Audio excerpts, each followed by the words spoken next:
So the BERDO Review Board does not currently have an appointed chair, so I will leave this in a vote for acting chair. Does anyone want to make a nomination for acting chair? Nominate Stephen Ellis to serve as acting chair. Thank you, Board Member Lattimore. Do we have a second?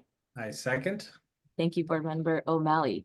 So how do you vote in favor for the motion to nominate Board Member Ellis as acting chair? Board Member Boyd? In favor. Board Member Ellis? Aye. Board Member Jacobs? Aye. Board Member Lattimore? Aye. Board Member Nelson? In favor. And Board Member O'Malley. Aye. Awesome.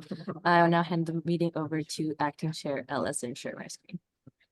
Thank you, Diana. Good afternoon. I am calling this public hearing to order at 4:34 p.m. in accordance with the Building Emission Reduction and Disclosure Ordinance regulations adopted pursuant to the Building Emissions Reduction Disclosure Ordinance, Boston City Code Ordinance, Section 7-2.2. The review board will hold a virtual public hearing at 4:30 on March 11th to review the following topics in regards to the reduction of greenhouse gases from building energy production and consumption so as to promote the public health and welfare of Boston residents.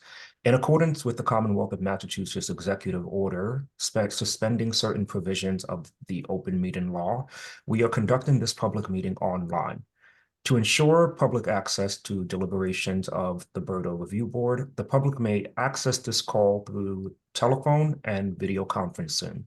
Members of the public will have an opportunity to ask questions and provide public comment. To do so, please raise your hand or type in the chat in the application via the Zoom meeting platform. If you are calling in and cannot use the platform, you can raise your hand by pressing *9. Send your questions to staff via email at berdoreviewboard@boston.gov. For the record, I am Stephen Ellis, acting chair of the board. I will now conduct a roll call of board members. Board members, please say your name in the order that they appear on the slide. Rashida Boyd. Stephen Ellis, Lavette Jacobs. Dale Lattimore. Jack Nelson. Matt O'Malley. thank you. Staff will now introduce themselves. Diana Vasquez with the Environment Department. Hannah Payne, Director of Carbon Neutrality in the Environment Department. Okay. All right, here is the agenda for today's meeting. We will start with the approval of meeting minutes. We'll discuss and vote on a proposal regarding reporting and verification deadline extensions. We'll pick up from our last conversation on the Equitable Emissions Investment Fund. The city will provide administrative updates, and finally, we'll adjourn, excuse me.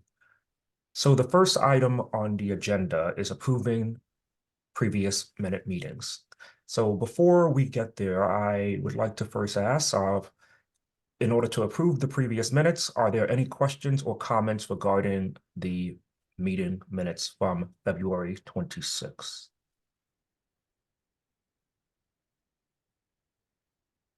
Is there a motion to approve the minutes? Motion to approve the minutes as presented.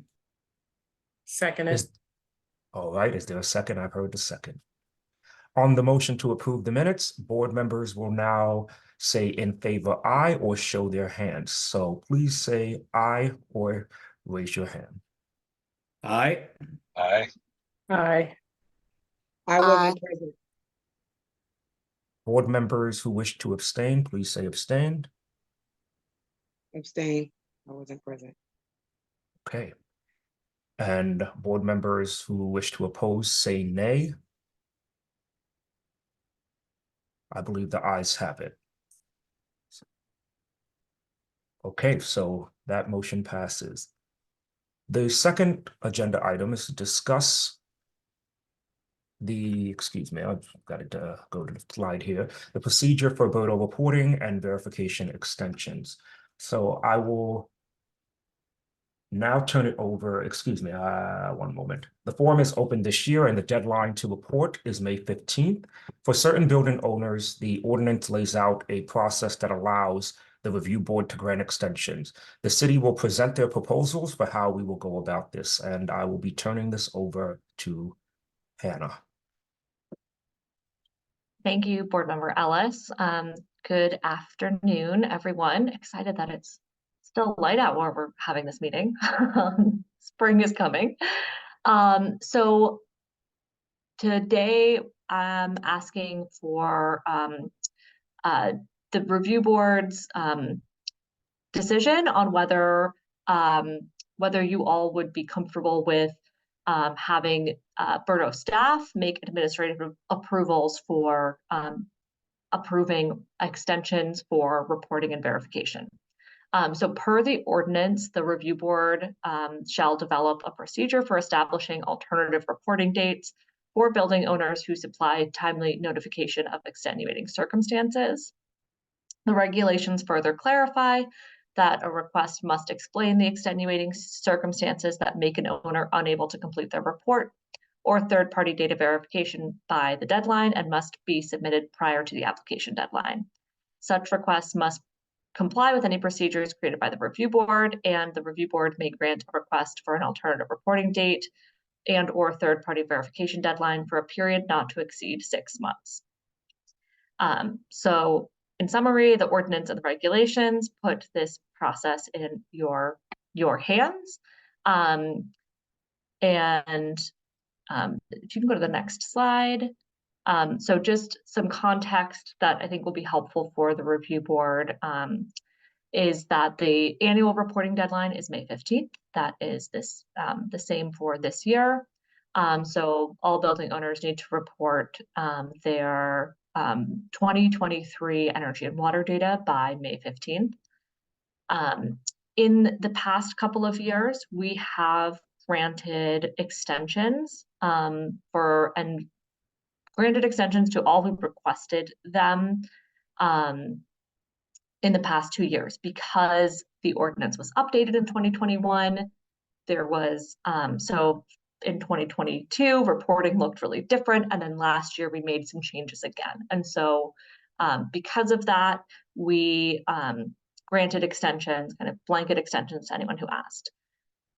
We do not plan to grant kind of these blanket extensions going forward because our processes have been clarified over the last couple of years. There are no significant changes this year. And so we think that most building owners will be able to meet that May 15th deadline with planning and planning ahead a little bit and getting started on this early. We've already notified building owners of their obligation to report by May 15th through letters, emails, and newsletters. So the last point is the review board has the authority to develop a procedure for establishing alternative reporting dates for building owners who supply a timely notification of extenuating circumstances. So that's what we're talking about today. Next slide. So our proposal is that if the review board is amenable, that you may delegate the authority to approve 3-month extension requests to the Environment Department for building owners who demonstrate an extenuating circumstance who file starting on May 1st. We would open the option for building owners to request an extension on May 1st. So previously, we'd gotten a lot of folks requesting extensions very early on, just wanting to not report by May 15th, but this would be, you have to demonstrate that you've done some reporting. So really the ask here is if, one option could be that the staff bring to the review board every extension request. Alternatively, what we're proposing is that the board could delegate that authority to the Environment Department, and based on the procedures detailed below that I'll go through in a second, that staff could make those, could approve those extensions without the review board approving each individual one. So what we would propose is that building owners who cannot meet the May 15th deadline can file for up to 2 3-month extensions, so that if they they would have to, if they wanted a second one, they would have to reapply and re-demonstrate their extenuating circumstance.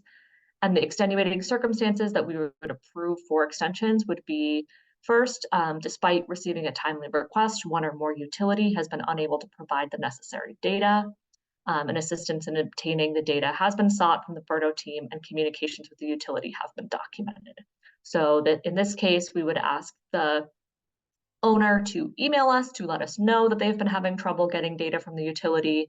We would have been in communication with them. That also allows our team to elevate those requests with the utilities. We meet with the utilities monthly and are able to communicate with them in between those meetings as well, if necessary. The second scenario would be a building owner who has to verify their data in 2023.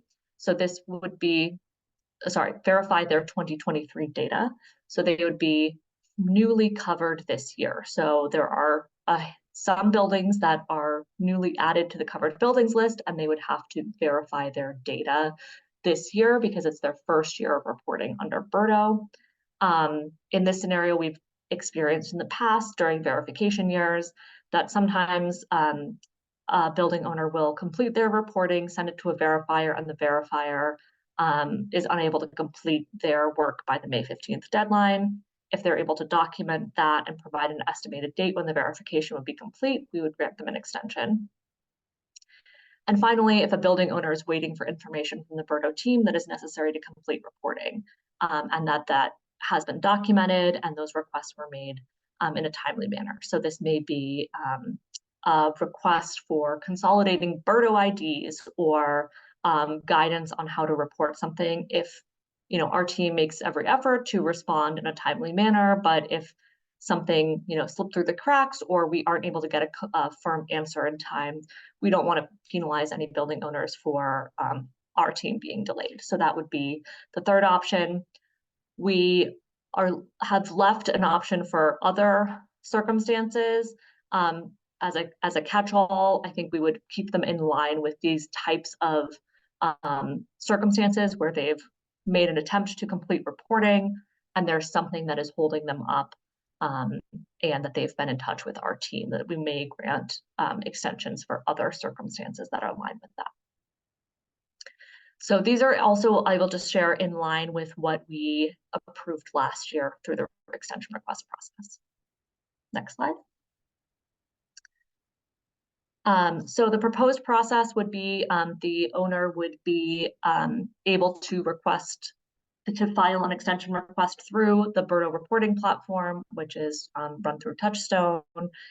They could select the extension request, and then in that they could identify the circumstance that they're facing and attach any supporting documentation. On the administrative side, we would then review that request, confirm the documentation, or request additional documentation if we don't have evidence, and then we could respond to the request directly in Touchstone and approve the request or deny the request. If it were approved, their due date for their reporting would be updated in the BERDO reporting form, and they would see that new due date reflected. Here's a little preview of what that looks like. This is just a screenshot from the BERDO reporting form. So an owner would go in, select their building, and could then fill in an extension request through this platform. This helps us track that as well. We could, if we're moving forward with this process, we would also develop guidance in the how to report guide for building owners on how they can complete this extension request. Next slide. So our proposed next step is we are requesting the board to open a vote on the following proposal, which would be that the review board would delegate authority to the Environment Department to approve 3-month extension requests for building owners facing extenuating circumstances contingent upon adherence to the outlined application process. So very interested to hear your discussion if that proposal is amenable to the board. All right, thank you, Hannah. I will now ask each board member if they have any questions or comments. So I will be starting with board member Boyd.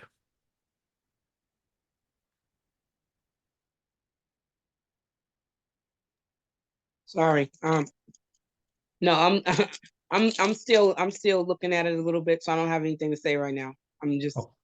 I want to Not a- read it. I think, thank Not a you. problem. Happy to come back to you at the end. Yeah. All right, so Hannah, I do have two questions. The first layer is I'm assuming that this proposal would be for going forward into the future, not just for this year, that if we approve this, this would be a proposal for future extension requests for next year and the following year and after that as well. That is a great clarifying question. I had actually been thinking of it just for this year. Okay. But it could be for more, but I think I had been thinking about it for this year. Okay, well then I'll keep it in line that it's for this year. I think maybe just making that clear on the document would be helpful so that folks may not misinterpret that. And the second thing is and it might be related, if you can go back 2 slides, I believe. One more. Okay, one more, sorry. All right, so at the bottom is proposed filing procedures, and I just want to clarify other for one moment. Knowing that we're pretty much in the thick of the reporting season, and some building owners may have acquired a building for the first time, or some folks may be new building owners for the first time. I guess I'm wondering, what is the process that is expected for first-time reporters of existing buildings that had already existed in BERDO? And it's just, I'm looking for a refresher, particularly on the data requirements that the building owner would be expected to be dealing with. So if it's a building's first year subject to BERDO, so this would typically be a building that was newly constructed or had an assessment change where their square footage is now larger and they're falling under our covered buildings list. Their first year of reporting, they would need to report their building characteristics, all of their energy use and water data for the past year, and get that data verified. So there is that additional verification step that is required, and that can sometimes does take additional time. So does that answer your question, or do you have more? Apologies, let me clarify. I'm talking Yeah. more about owner transfership. So if a building was reporting under BERDO and then was transferred to a new owner, do they qualify for potential extensions if they're having issues getting data from the previous owner? Or if it's a first-time owner that has never reported to BERDO at all, but that building had been a part of the covered buildings list since its inception, since BERDO's inception, I should say. Yeah, that's a great question. So we haven't outlined a specific procedure for that scenario. I think if they have, I think that would potentially fall under the first bullet here of they're having trouble getting their utility data, and that could be from a previous owner as well. Very happy to clarify, or if the board thinks that's important to grant some extra time for those scenarios, we could consider adding that to the recommendation. Okay, it's more of a clarification point. So if it fits in the first one, then that's fine. I don't know if it needs to be completely fleshed out. More so was interested in whether or not that would qualify as an other. I think the other is broad enough that it should and hopefully could. Okay, not a problem. Yeah, I mean, I think, yeah, I would think that, a newly covered building could likely be covered by the first or the second bullet. Or a building that is like transferred ownership could probably fit under the first or second in most cases. There are maybe others where it's a new building, they got the notice, they didn't really know what to do, maybe they got started a little bit late into their first year of reporting. We could consider including those in other if the board thinks that would be worth granting extensions in those cases. Okay. Can you go forward 1 slide? Actually, to the reporting form example.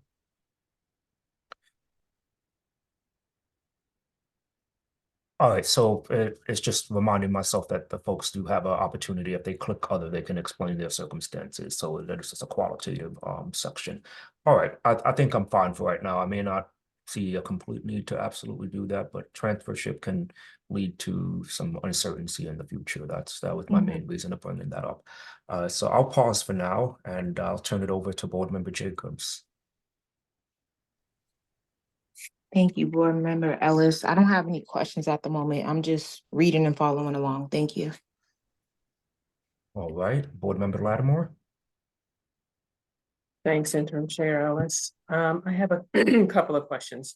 First, I just wanted to clarify, when did BERDO reporting initially start? What year was that? Just contextual question. Yeah, so the previous iteration of BERDO, the Building Energy Reporting and Disclosure Ordinance, was passed back in 2013. So I Right. believe the first year of reporting for the largest buildings was, it may have been 2013 or 2014. First year of reporting. And then with the updated amendment, thank you, in the chat, 2014 was the first year of reporting. And then the amendment to change it to the Building Emissions Reduction and Disclosure Ordinance was passed in 2021. And so the first year of reporting under the new ordinance was 2022, reporting 2021 data. So this will be our third year of reporting under the new ordinance. And the new, or the updated ordinance lowered the threshold of buildings that were covered. And so there were thousands of new buildings that were added in 2021. And those are still the ones that I think are under reporting in their in terms of compliance. Okay, thank you. And I have another question, couple of questions, but I just wondered about, I know for our portfolio at Codman Square, we have a management company that manages our properties. They do a fairly good job, but I understand that there are still some technical issues that they're trying to figure out for a couple of our properties. So that have to do, I think, with identifying parcels, and is it parcel eligible as a building? I don't know all of it, but I assume that when it comes to, because there are a couple I understand that are still not 100% firm in our portfolio even, that are still kind of going through that, putting the data into the profile to determine eligibility process, that there's is there an opportunity? I don't know if our management company has taken advantage of any opportunity to meet with the city, or not in my own, I'm not asking my specific question, I'm just using this as an example. Or like if there are still some issues where people are just trying to identify eligibility or determine eligibility, is that, and they're working with the city, or they hopefully are working with the city, that would qualify as one of those cases where they're waiting for the city to respond, or still are trying to figure it out with the city. Do you understand the nature of my question? Yes. Okay. Yes, so absolutely, we want folks to reach out to our team, and folks on my team, Aiden and Maura, August and Darius, are all able to help with folks depending on the different scenario. We want to hear from people early, and are available to meet with people if there are, things that need to be sorted out with their reporting. We do that all the time. And I would add that this extension request process is another touch point to try to get people to give us information and reach out to our team so that we can help troubleshoot, because sometimes there will be, an issue, whether that is with a utility or with a BERDO ID or something like that, that our team can help resolve. And thank you. I know your team is very, very good and very accessible. I just also, I guess the question I had was related to all that was, are there, as you're reminding people as you're reminding building owners of the reporting deadline, is there an opportunity to have like office hours or some way of them knowing or reminding them that you're available, the city's available? And is there like an office hour type of thing, or is it just a reminder that to talk with the city on issues of concern? Yeah, so in the letters that we sent out, as well as the email reminders on the reporting deadlines, we include our email address and phone number Mhm. in many of those as well, for folks to reach out and have language. It's like, reach out to our team to, if you have questions. So we do try to encourage that. Office hours, we have done office hours in the past. We currently have office hours right now that are specific to planning for emissions compliance, but we have not restarted office hours for reporting and verification, mostly because we haven't been inundated with tons of calls that our team can't handle on like a one-off basis right now. If things start to pick up and we need to direct people to a designated time, we may consider doing office hours again, but we're just available when folks call or email, and that helping people one-on-one has been working so far this year. Okay, great. Just two other questions I think can go quickly.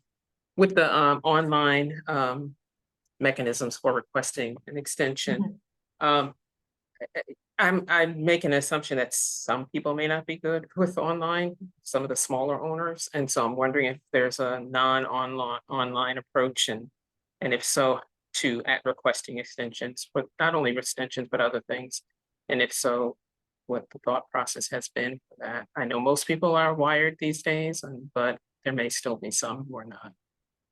Yeah, so this is a real struggle we have with BERDO.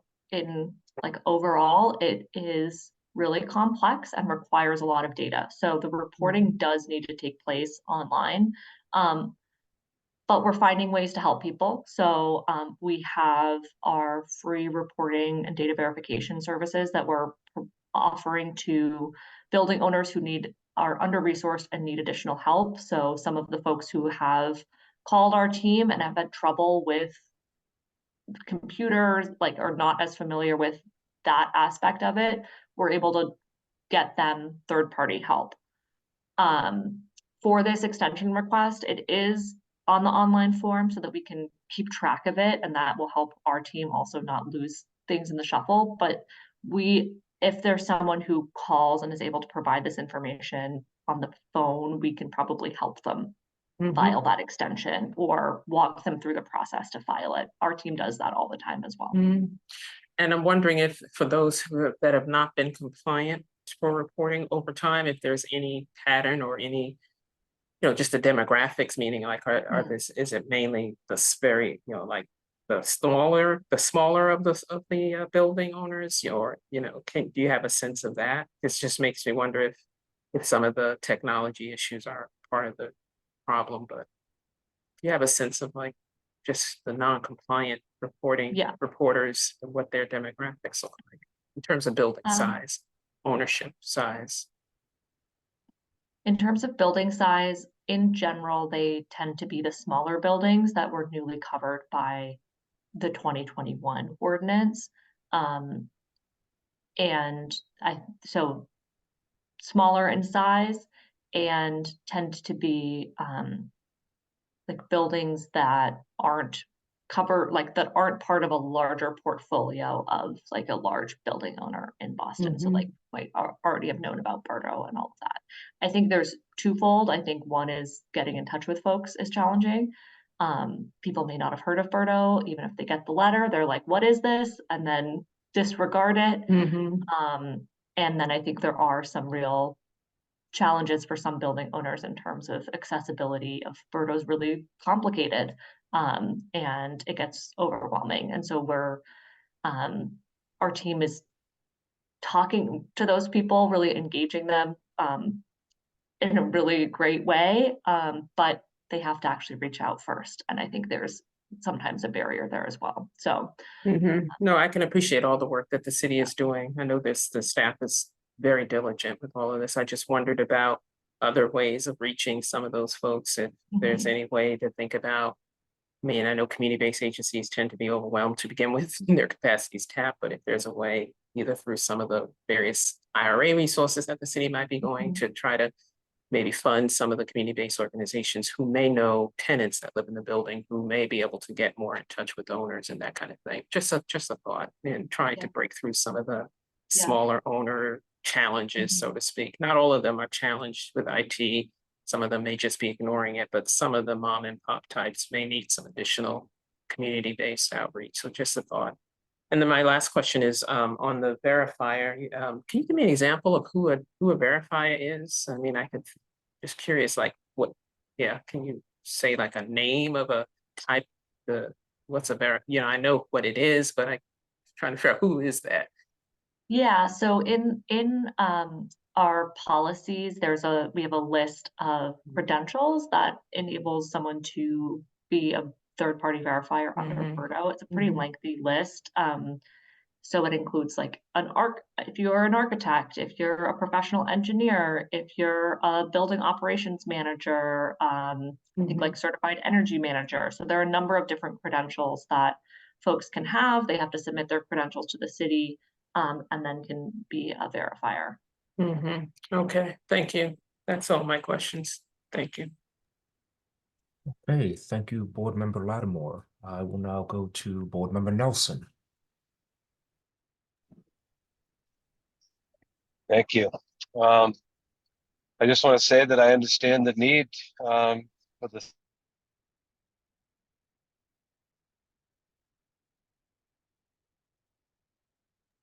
Board Member Nelson, we may have lost you. oh, sorry about that. Can you hear me now? Yes. I'll just repeat that I think I understand the need to grant extensions to building owners, and I think this process is clear and straightforward. Okay, thank you, Board Member Nelson. Over to you, Board Member O'Malley. Thank you, Mr. Chair. Yeah, ditto. I think I appreciate it as always, the work, Hannah, you and your team. I am, I just speak for myself. I am fully comfortable with delegating the Environment Department to grant these rather than going through a board vote.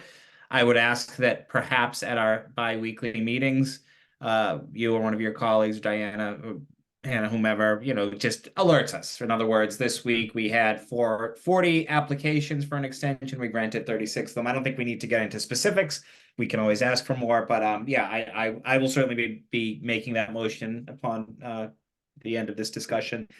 I like having the fourth bullet point other under proposed filing procedures under the extenuating circumstances. I want you all to have flexibility. Again, these shouldn't be given willy-nilly, but I liken it to when, the ease in which someone can get an extension on filing their income taxes, their federal income taxes. It's almost always granted, and I think it shows a building owner who contacts the city affirmatively and says, I want to get this information, but there's a number of reasons why I can't furnish it right now, I think shows that they are committed. So we want to work with building owners. We want to make it seamless. So I think doing the blanket extensions that were granted in years past, particularly for the new subset of buildings, which hadn't fallen under BERDO, was the smart approach. I think this is the smart approach.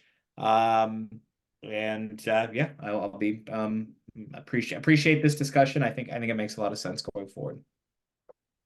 That's all I have. Thank you, Board Member O'Malley. So far I've heard two potential suggestions. One edit is to ensure that the proposal has something about clarifying that this is for this year. So it sort of sets up a situation for us to have to vote and approve this again next year when we cross that line. And then also I maybe it's not necessarily a motion, but more so an expectation or an ask that the city provides us an update on how many extensions are being approved as we go forward through those deadlines. So I'll also pause for one more moment to see if there are any other questions my fellow board members have before we move on. I would just add one additional suggestion that I made, which is to the extent that there are any resources that the city identifies for local kind of outreach also to building owners, because some of the CBOs in the communities may be able to be helpful. Of course, that's a resource issue, but you know, to the extent that the city does have is pursuing any, say, IRA related funding, that maybe that could be a piece of what is requested in an IRA funded proposal, just to ensure maximum communication with building owners in the community, particularly those that have not been compliant. Yes, sorry about that. Thank you, Board Member Lattimore. So 2 requests and 1 proposed edit is what I've heard so far. Just one more round to see if there's any other comments or questions that my fellow board members have.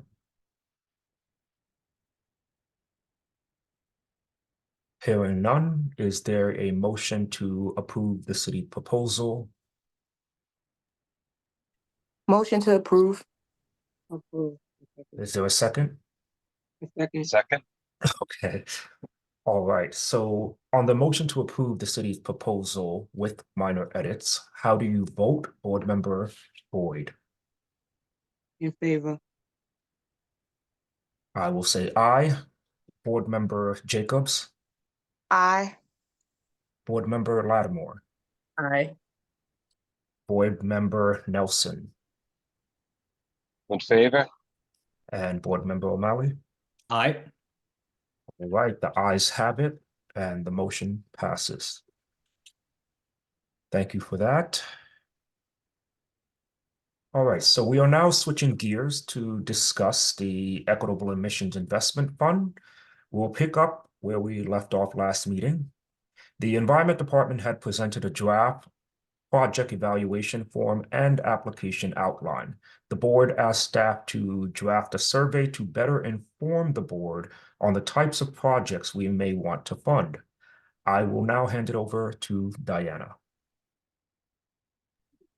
Hello, BERDO Review Board. So just a quick refresher on where we left off on the fund from our last meeting.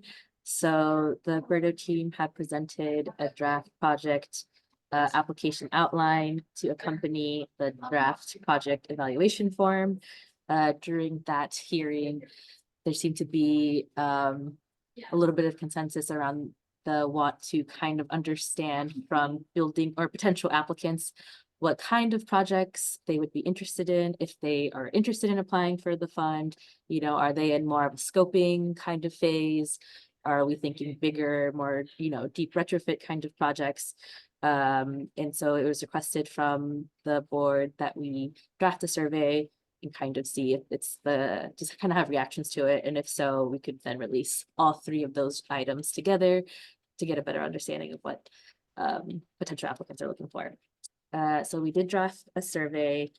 I'll just read through the questions. So it's a quick 10 minutes, or sorry, 10 questions. So, and it'd be an anonymous survey, so folks could respond, you know, without any name attached. So 1, were you aware of the Equitable Emissions Investment Fund? Oh, I should note, this would be in a Google form where we have a little bit of a description of the fund and link to, you know, a little bit more information. So then the first question would be, were you aware of the Equitable Emissions Investment Fund? Based on the description of the fund, would you be interested in applying? What is your relationship to buildings you would be interested in applying to the fund for? So are you the building owner? Are you a long-term tenant? Are you a service provider that helps building owners? What kind of buildings would you be interested in applying to the fund for? So are you a community health center? Are you a residential building? You know, are you a house of worship, etc.? What are you currently, what stage, there's a word missing here. What stage are you in currently regarding building decarbonization plans? So no decarbonization pathway has been selected. I'm interested in scoping and researching potential projects. A decarbonization pathway has been selected. I'm interested in designing it. A decarbonization project is underway. I am interested in finding funding for a phase of an existing long-term project or other. What kinds of decarbonization projects are you interested in? Energy efficiency improvements, renewable energy procurement, switching fuel types, or other. What range of funding are you interested in? So listing out different ranges to see what kind of budget or what kind of amount of money are people asking for? Which of the following environmental justice benefits do you think you could incorporate into a proposed project? So we list out the EJ criteria that we have already in our evaluation form. We then ask folks to provide a brief explanation for any of the selected EJ benefits. And then lastly, is there anything else you would like to mention regarding the draft evaluation form, the draft application outline, or the fund in general? And they could include it here, or they could email the BERDO review board at boston.gov, email directly. So trying to keep it brief, but I think trying to capture a little bit of what we were asking for, or it sounded like folks were asking for in the last meeting, which was getting a better idea if people were more interested in like scoping short-term projects, or if people were more interested in longer term, deep retrofit type of projects. So if the board agrees, and the survey seems, good, we could move forward with sharing the draft project evaluation form, the draft application outline, and the survey. And depending on the feedback we get, we could then present any revised updates at an upcoming board hearing. So that was it. That was the survey. Okay, thank you, Diana. And good, thank you for providing that. As I'm trying to read through the form as we're getting ready to go into the questions. But nevertheless, I'm actually going to go in reverse order this time, and I'm going to start with asking each board member if they have any questions or comments. So starting with you, Board Member O'Malley. Thank you, Mr. Chair. Yeah, no, I think this is great as always, Diana. More comprehensive. Thank you for incorporating a lot of the suggestions. I guess just legally, if you go back to the I believe it's the first language on the draft fund survey, so it's slide 17. Your relationship to the buildings you'd be interested in applying to the fund for. The second bullet point, I'm a long-term tenant of the building. Would a tenant be able to apply for funding on their own? Or would you need some sort of MOU with the building owner? I'd assume there'd have to be some agreement ahead of time. Yeah, correct. I think if a long-term tenant was interested in applying to the fund, they would need to have some sort of understanding or agreement with the building owner. But again, this is just to get some more information and whatnot. This is so that's I think the language should stay. I was just wanted some clarity on that. I'll also just add that in some cases, long-term tenants can be designated as the owner, and we have some like in BERDO, and there are some cases in Boston where there are very long-term tenants, like over 30 years, who I see what you're saying. have ability to change their building in some way too. I think that's a pretty rare case, and I think we would be interested to hear if there are tenants who want projects, but they would be hard to bring forward. So that's a fair point, Ann, and I'm thinking of the Arnold Arboretum, which is a city park that has a 1,000-year lease with Harvard University. So that's an excellent point. Thank you for that. No real other questions at this time. I'm glad we took a little bit more time to flesh it out, but look forward to, this is obviously a crucial part of what we are charged to as a board. And I know the mayor has a vision of making sure we do this right, do it equitably. And so I'm excited to see things unfold. So no questions, Mr. Chair. All right, thank you, Board Member O'Malley. Turning it over to you, Board Member Nelson. Thank you. I think the survey questions look good, and they capture the types of things or information we were looking to obtain, without making it such a long survey that no one will respond. But as far as the application, I did look at that, and the one piece of information that I'd still like to see on there is an estimate of the project energy savings. Savings associated with the project that they're seeking funding for. That was one comment I had on the application. As far as the survey, I think it looks great. Thank you. Thank you, Board Member Nelson. Could I ask? Oh, sorry, Chair. Just a quick clarifying question. Board Member Nelson, would you like that change? Would you like to see that change prior to sharing it to the public, is my understanding?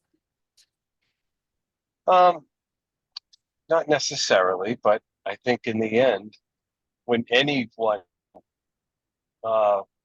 reviews a project to approve a project, you always want to understand what the costs are and what the savings are. And I think if we're approving funds towards a project, we should have an understanding of what the savings are associated with the project. If all things were considered equal and one project offered more savings, I think that that would be a better use of city funds.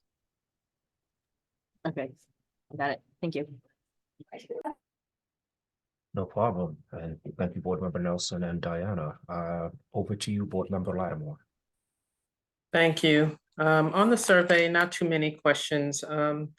Just one thing that I looked at on the question related to the kinds of what kinds of decarbonization projects are you interested in? I just wondered, I always think about, you know, maybe some of the smaller landlords and, you know, will they, just the language we're using, decarbonization, like I understand what it means, but I wondered if there's a way to kind of, you know, in parentheses, you know, gives some examples. Well, you do have it here. You have the upgrading envelope, so that's helpful for the check marks. So anytime we can, you know, make the language as clear as possible. That's my only comment there. So otherwise, looking at my notes, yeah, no, that would be my main comment. So thank you. Thank you, Board Member Lattimore. Board Member Jacobs.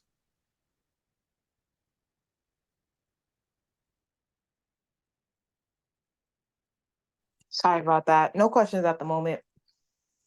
Thank you, Board Member Jacobs. All right, so I actually want to start with a quick update that I would recommend making to question number 7. If you can go back to that slide for me, please. So here, what are the range of fundings you are interested in? And when I went into the form, it's a multi-select pick list. And so I would actually recommend that you make a one pick option and then also add one more option of unsure, just to make sure that we're actually getting the answers that we're looking for that question. So that would be my first edit. I also was looking at question number 5. So if we can go back, similar to Board Member Lattimore, regarding the decarbonization. I don't want to be too wordy here because in order of operations, you know, decarbonization projects are better defined in question 6, but it's not defined in question 5. And I think I saw the same thing that Board Member Lattimore was seeing. And so I don't know if there's a way to clarify that before a person gets to question 6, because it might just cause them to pause. And I'm curious if Hannah or Diana, if you have any thoughts about how to make sure that's clear ahead of time. Yeah, I think that's a great point. I think what we could probably do is just switch the order and ask 6 before, and then I think there are some ways we can put what is currently number 5 into some more plain language, like, do you have a project that you are scoping, or do you have a project that is in design, or like we can work that language, I think, a little bit to make it a bit more straightforward. Thank you. I'll leave it to y'all then. And my last comment, actually, in relation to Board Member Nelson's question about, or a comment, last suggestion of adding in energy savings to the application form. I, for the most part, agree with that. The only point where I just want to make a slight edit where we may not want to require that is if it's a scoping project. So on a scoping project, one would not know. And I know that we spent a lot of time in the last meeting discussing providing funding for scoping. I just want to make sure that we leave that space there, that if a person does select a scoping project, that they're not immediately required to describe what their energy savings are, because they wouldn't know at that point in time. Nevertheless, that is my last comment on this. And again, the survey looks great. So now I will turn it over to Board Member Boyd. I agree on what Board Member Nelson said. And what you said about them saving, you won't know because it's a scope, but to get them to begin the process, we can kind of suggest energy efficient appliances and things like that, so we can have a better idea of what the outcome would be once everything is installed and tested and verified, you know, so. Yeah, that's about it. Right, thank you, Board Member Boyd. All right, so I will see if wait for a moment to see if there are any other questions and comments from any of our other board members before we move to open to public comment. Yeah, I wasn't clear if we were only going through the survey questions, meaning comments on the survey, or I did hear some board members comment also on the application. So were we to comment on both or just the survey? Because my comments were thinking we were only commenting on the survey. So is this the time to comment on the application as well? Or is that a separate part of the meeting? I diverted the chair, but I think you could probably. I'm sorry? Diana was deferring to the chair, so I will say, I think it's fair to open up a quick moment to comment on the other aspects that were under consideration, which is if I can just get my reminder up in front of me, we have the draft application as well as the evaluation forms that I believe we will be commenting on right now. So I will open up the floor again to any board members who have any comments about the application, the evaluation form, and or the survey. I do have a question, at least one on the application, if I may. Okay. So, it's somewhat similar to Member Nelson's comments, although I would add a caveat, as I mentioned at the last meeting, when this issue of the amount of, how much, decarbonization, the value of the decarbonization measures in terms of how much CO2 they're taking out of the air, the outcome kind of thing.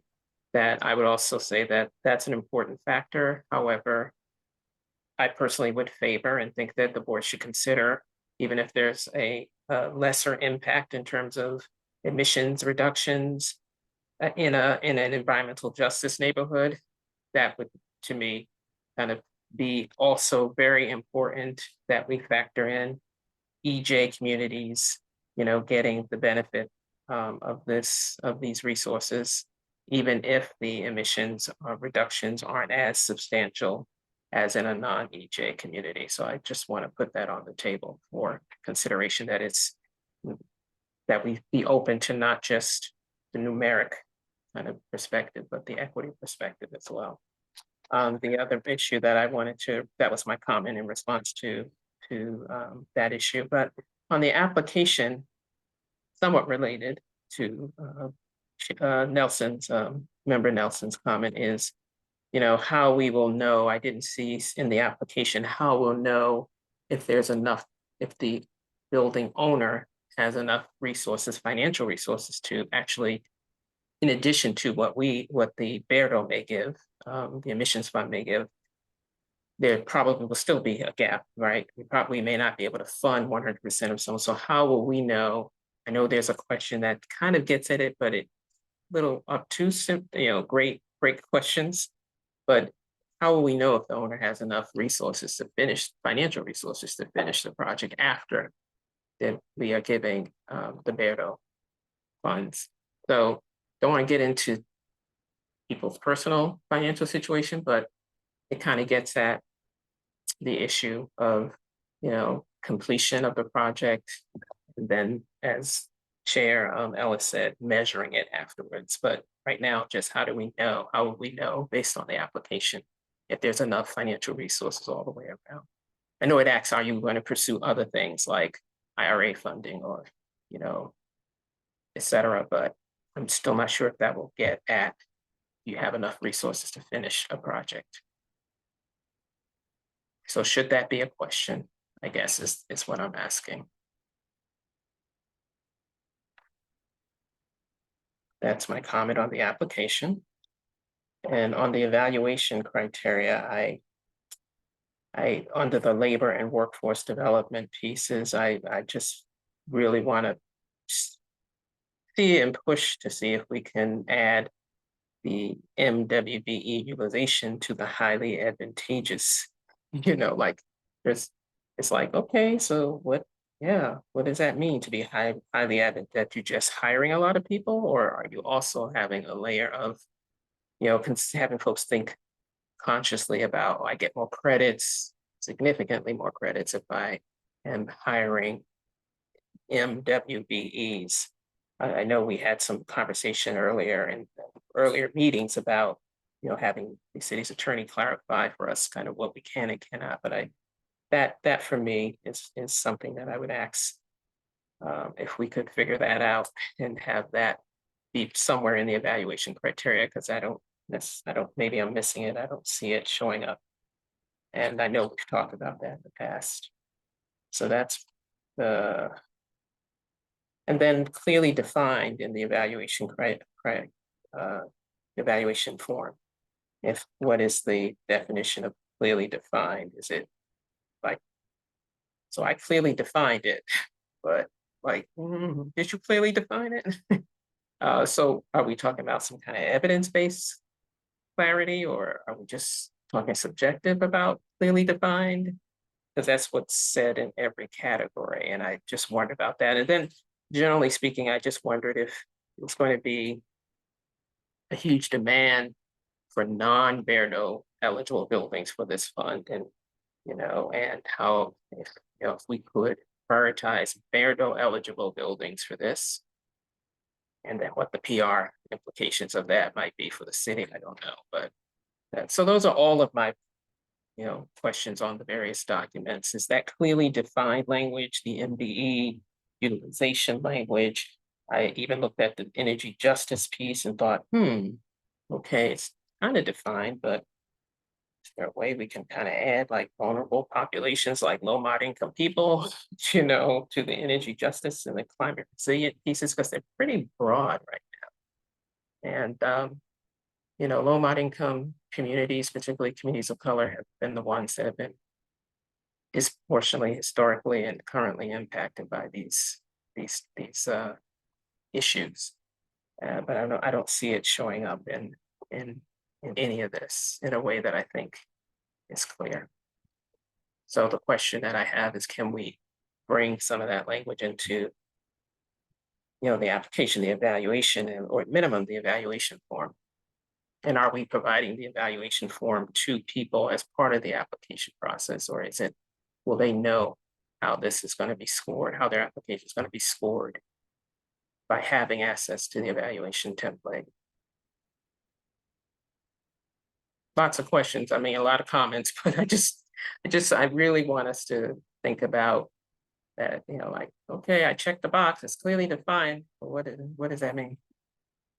And yeah, I'm doing labor and workforce development, but yeah, what is it?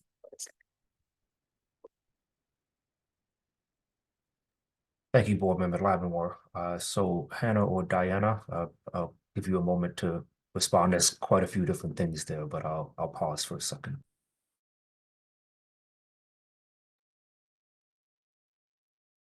I can jump in just to start answer. I think those are a lot of really good points that you raised, Gail.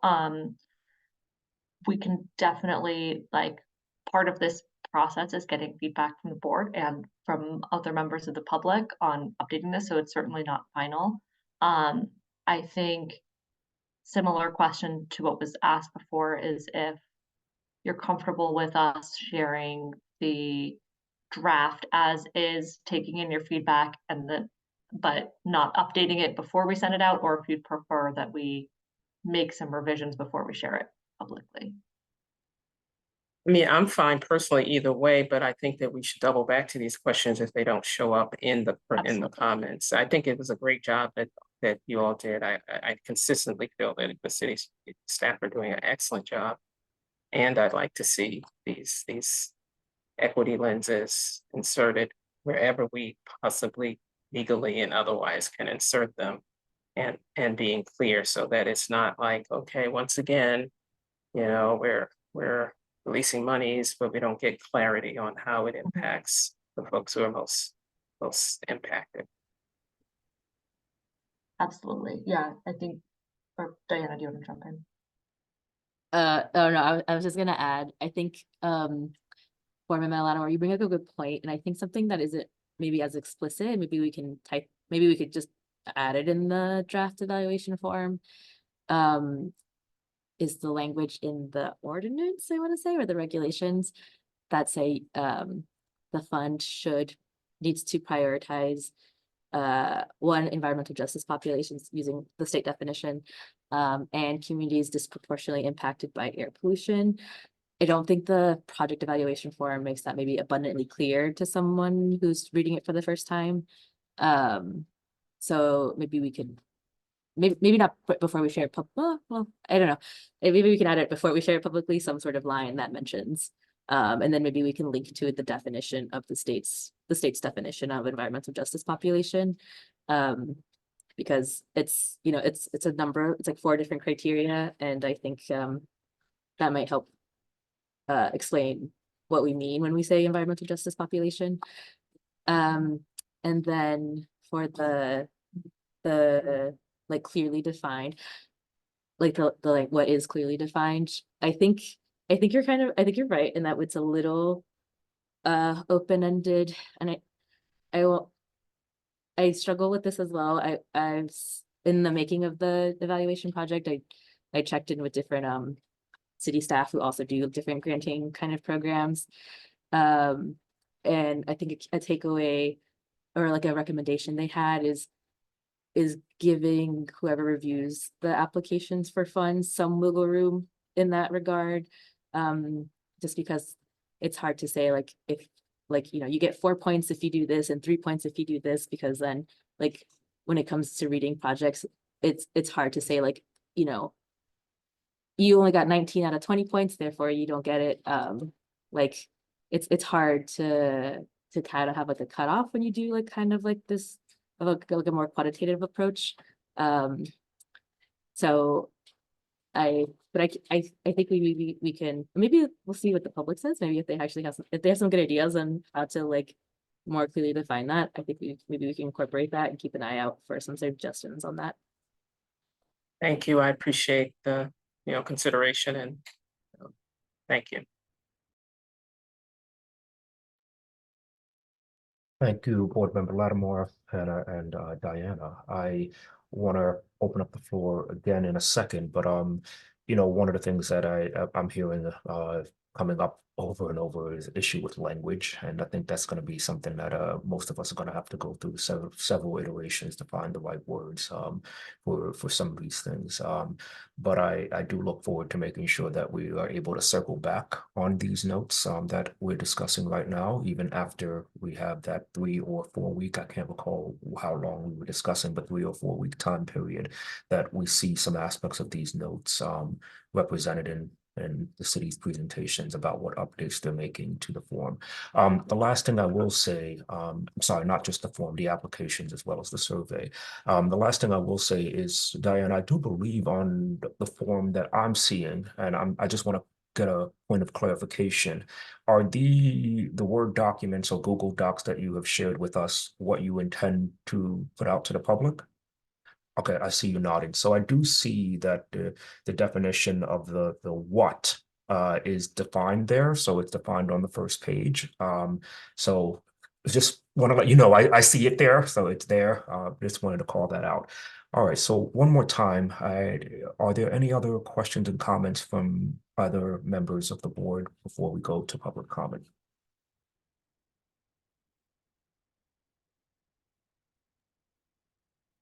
No. Thank you, Board Member Boyd. All right, so hearing none, we will now open the meeting to public comment. As a reminder to members of the public, to provide public comment, please raise your hand or type in the chat in the application via the Zoom meeting platform. If you are calling in and cannot use the platform, you can raise your hand by pressing *9. Send your questions to staff via email at berdoreviewboard@boston.gov. Again, as a reminder, we are limiting questions to 3 minutes to ensure everyone has a chance to speak. We also ask members of the public to introduce themselves and their neighborhood. We will now wait to give the members of the public the opportunity to provide comments.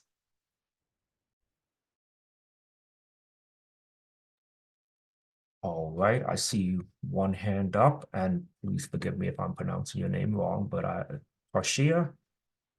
Yes, Tashia, thank you. Tashia Green Williams, Dorchester resident here.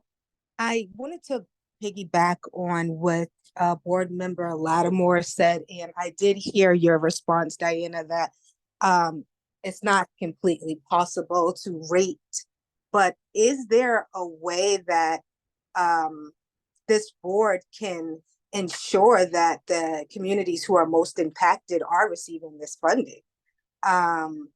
Because it will be harder for the landlords on that side, because most of them do affordable housing. And also there's still this lingering question around if we're trying to create, make sure this is equitable, how do we make sure that folks in the community get the jobs, or that the developers or landlords or whomever can, essentially push their ranking up if they're willing to employ people from the community. There has to be some type of community benefit to this if this fund is going to the most impacted.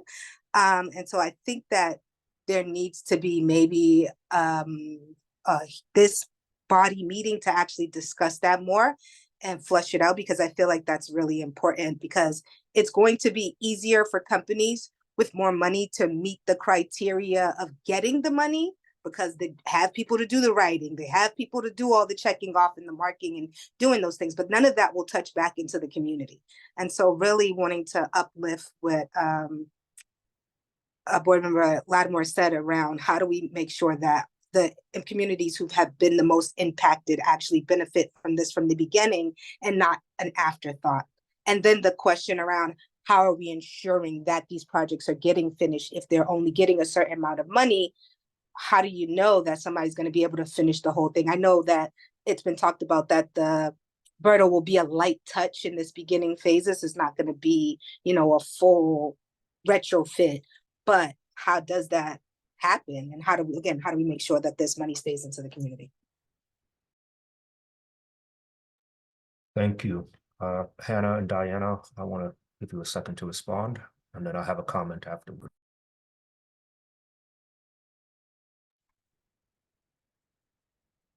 I appreciate the comments. I don't know that there's much to respond to other than to take it in. And I think we, like, with the same comments that board member Lattimore shared, I think we can take another look at the draft application and look at where we can really emphasize the environmental justice and like workforce pieces of the purpose of the fund and see where we can update that. I don't have it, I don't want to like try to do it on the fly here now. So just heard, and definitely we can take another look at that. Thank you, Hannah. One thing I will add that I find particularly interesting is, the first criteria is emission reduction. So that one takes precedence over the rest of the criteria. So it's the highest one, and the rest of them that follow them are on equal playing field. So I do wonder, I'm not suggesting this in one way or another, but I do wonder if perhaps there needs to be certain rankings that are, criteria that are more advantageous to go for. It might put us in a bit of a arena, but I do think that it might get to some of those concerns about the equitable aspects of the evaluation form itself, rather than just the equitable aspects of the divvying up of the fund, but making sure that the form has some form of equity associated with it. So that's just something that I wanted to put out there. All right, I will open it back up to members of the public if there are any other comments or questions.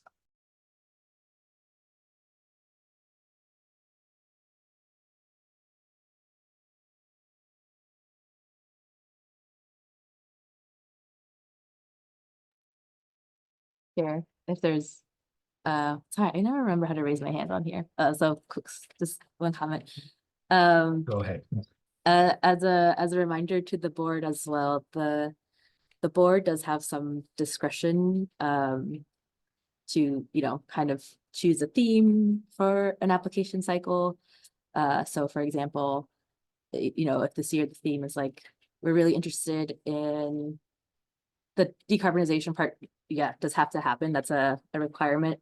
But you could say this year, we're really interested in projects that have like a really big workforce development component.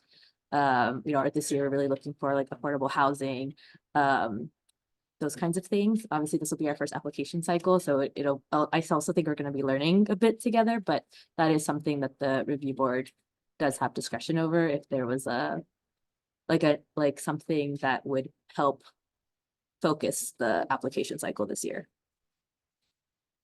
Thank you for that reminder, Diana. All right, once again, are there any other further questions or discussion from the public?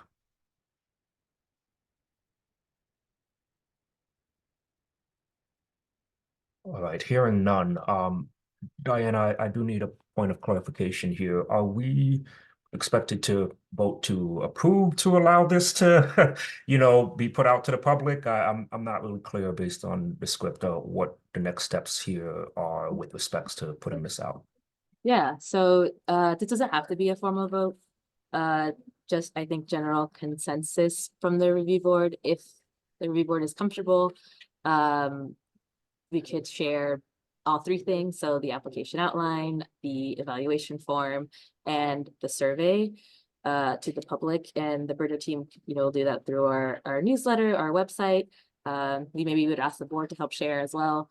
I think the one question would be how long we want to keep this open for. So in our previous meeting, we discussed 3 to 4 weeks, it sounded like. So no need for a formal vote, but general consensus. Okay, well then I will close the public comment period and open it up one more time to the members of the board. If you have any questions or comments, so the question is that I am proposing right now is, are we ready to allow this to go out to the public? You can simply say yes or raise your hand. We don't need a formal process, but if there's any other questions or comments before we get there, then I'll pause. Board Member Lattimore, I see you have unmuted. Oh, no, I was going to say yes, but I did have a question about, can you remind again, cities, Diana and or Hannah, what's the time frame for submitting the application once it's finalized for the Equitable Emissions Fund? I thought it was sometime in September, maybe? Was that the original date that we were trying to get applications in? So we don't, or Hannah, I saw you unmuted, I don't know. So we actually don't have a written date. What is written in the regulations is that the review board will open the fund for at least 30 days. So that's the minimum requirement. So it needs to be open for at least 30 days once a year. We didn't specify when in the year it would open. I was just trying to back into the time frame for public comment. That's basically what I was like figuring out, like around what time would we want to be taking applications for the Equitable Emissions Fund? So, but my answer is yes, but and I would recommend getting these docs out to the public as soon as possible. That's it. Thank you, Board Member Lattimore. Hannah, wasn't sure if you were about to say something. Yeah, if I might just add in, we also are in continued conversations with our law department about this first year of funding with this. As I think we mentioned in the last meeting, this is this seeding of the Equitable Emissions Investment Fund was with the city's operating dollars. So there are some limitations there. What we're hearing from them is that we'll likely need to limit this to nonprofit owners for this round, or sorry, nonprofits. And so we're working on clarifying that. So that is just to say, even if we had a shorter period, we probably won't have all of those details buttoned up in 3 weeks for us to like open it right away. So we're continuing to work with them, and we'll come and provide this board updates on that and as we have them. But we're trying to get a clear understanding of what the limitations are with with this year's funding. All right, thank you, Hannah. So, I mean, knowing that you probably won't have that clarification, I think, you know, at least I sit in a space where I'm comfortable with it being open for 4 weeks, just to make sure that folks are able to actually get to it. But I will open it up the floor again to the other board members, if you have any other comments or any reason why you do not want to have the survey evaluation form or application released to the public.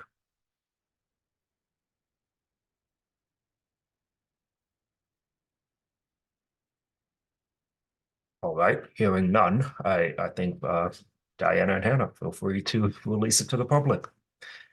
All right, and thank you for that. Thank you for this robust discussion. Okay, I think we can move on now. We will now cover administrative updates. Diana. Yes, I can move us into administrative updates. So very quickly, I think I mentioned this in our last meeting as well.